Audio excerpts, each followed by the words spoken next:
Estación Central del Ferrocarril. El establecimiento del sistema ferroviario constituye uno de los capítulos relevantes de nuestra historia.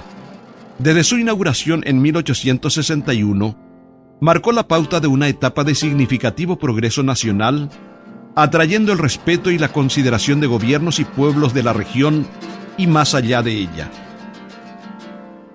El servicio del ferrocarril, que en su instancia inicial cubrió el trayecto Estación Central en Asunción hasta Trinidad, actualmente Jardín Botánico, fue extendiéndose paulatinamente hasta Guasubirá, en el presente Ipacaraí, pasando luego a Yucurí, Areguá y Patiño.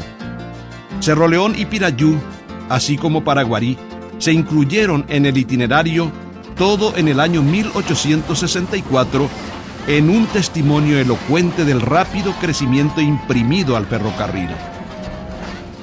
La guerra contra la Triple Alianza detiene este acelerado trajinar. La venta de la institución ferroviaria se impone tras la contienda bélica para saldar compromisos de carácter público y también deuda con el Brasil por materiales propios del servicio. El gobierno administrado por el general Bernardino Caballero recuperó el ferrocarril en el año 1886 y tras la contratación de una empresa privada denominada Patri, el itinerario cubre Paraguarí y Villarrica, sumándose al patrimonio 4 locomotoras y 91 vagones de pasajeros y cargas.